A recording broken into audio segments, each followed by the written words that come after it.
একদিকে যখন যুদ্ধ বন্ধে ইরানের সঙ্গে চলমান শান্তি আলোচনার চেষ্টা চালিয়ে যাচ্ছিলেন ট্রাম্প, তখনই আলোচনা ভেস্তে যাওয়ার শঙ্কা তৈরি করেছে লেবাননে ইসরায়েলের হামলা বাড়ানো। এতেই ইসরায়েলের প্রধানমন্ত্রীর উপর বেজায় চটেছেন ট্রাম্প। নাম প্রকাশ না করে বিভিন্ন সূত্রের বরাত দিয়ে সংবাদ মাধ্যম এক্সিওস জানিয়েছে, লেবাননে হামলা বন্ধে দুই নেতার একটি ফোনালাপ হয়, যা ছিল অত্যন্ত উত্তপ্ত। তুমি বদ্ধ উন্মাদ। আমি না থাকলে তোমাকে জেলে পৌঁছতে হতো। আমি তোমাকে বাঁচাচ্ছি। এখন সবাই তোমাকে ঘৃণা করে।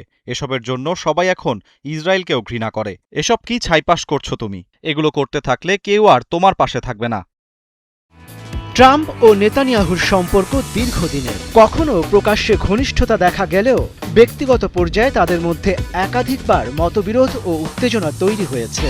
ইরান সহ বিভিন্ন গুরুত্বপূর্ণ ইস্যুতে তারা একসঙ্গে কাজ করলেও অতীতে বেশ কয়েকটি কঠিন ফোনালাপ হয়েছে দুজনের। মনিরুজ্জামান বাবু, একাত্তর।